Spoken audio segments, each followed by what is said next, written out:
Hi everybody, so last time we were looking at the jeweler's piercing saw and how to saw around the outside of a shape. So today I'm going to show you how to saw out internal sections without having to cut through the entire sheet. So the terms sawing and piercing tend to get used interchangeably, but in theory, well in reality, sawing around the outside of something is sawing. Sawing internal areas away is piercing or piercing out, which is what we're going to do today. So the first thing I need is shape that I want to cut.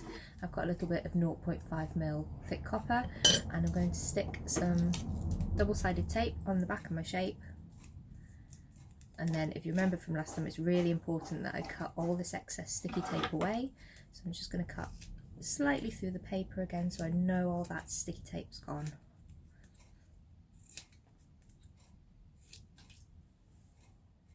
I've peeled the backing off. I'm going to stick it onto my metal. Now last time we talked about staying close to the edges of your metal so as not to waste material, but this time, because I'm cutting out the internal shape, I'm going to be left with this background, so I'm sticking it in the middle of the sheet like that.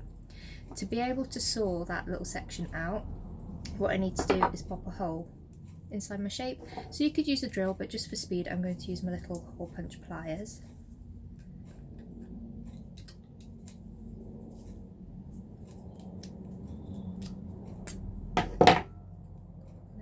Little hole. I'm going to undo the bottom of my saw blade.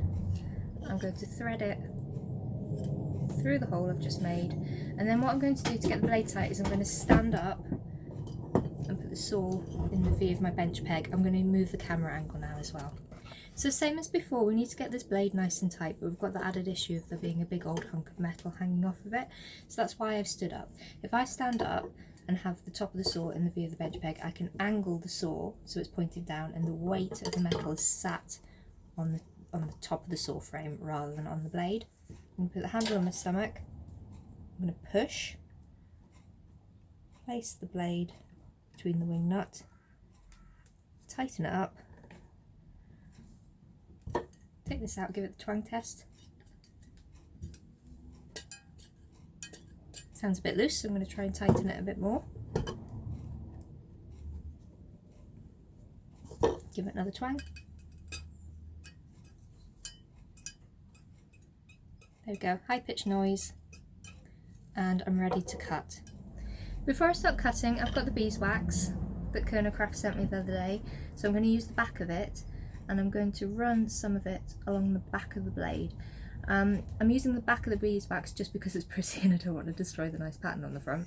But the reason I'm doing the back of the blade is because the back of the blade is the fattest part of the blade, and also if it was to jam and snag, it's probably going to be the back that gets caught, and if you put the wax on the back, it's less likely to clog these little teeth up with the wax. You only need a tiny bit. So beyond that, I'm just going to cut in exactly the same way I did last time, so I need to really support my metal with my hands, and I'm not going to push forward with the blade. I don't want to see this blade bowing, and I'm keeping the saw straight up and down. When it comes to the small details, same as last time, I'm going to cut them a tiny bit bigger, and remember, if you need to turn around tight corners, tiny little movements up and down, and then you can more or less spin on the spot.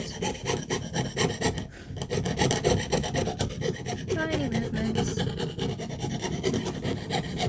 and then when you've got longer lines you can use more of the saw blade.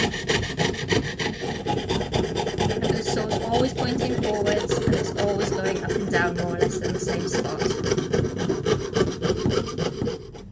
So if you remember from last time, it's really important that the saw is moving up and down as you turn your metal, because otherwise what you're doing is if you stop, twist your metal and try and pull the saw frame down, you've twisted your blade around and you're trying to pull down on a twisted blade, which is when it's just going to ping and snap.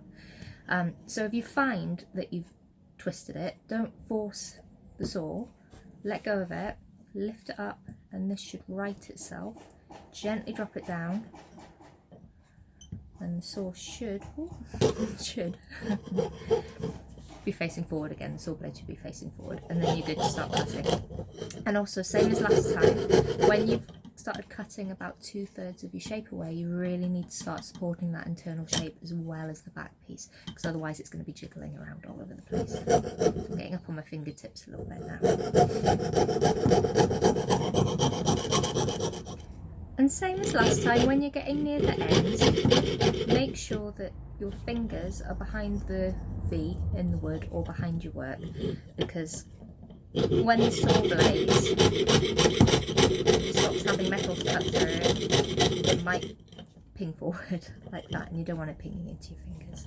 But there we go. So take that out, back on here, undo the blade, and there's one little bunny rabbit pierced out from the middle of a bigger sheet of material. What I could do now is draw an outline for this border. Okay. Little bunny. So now I've got my shape. I can tape some masking tape, stick it onto the surface of my metal, and then either fold or cut off any excess. And can you see the masking tape provides a nice surface to draw on, but it's translucent enough that you can still see your shape. So now I can take some shape templates or whatever I want to use, hold it over my piece and decide what sort of border I want and what sort of size. And then I'm going to take my skinny Sharpie or my biro or pencil, whatever you want to use, as long as it's got a nice thin nib. And I'm going to draw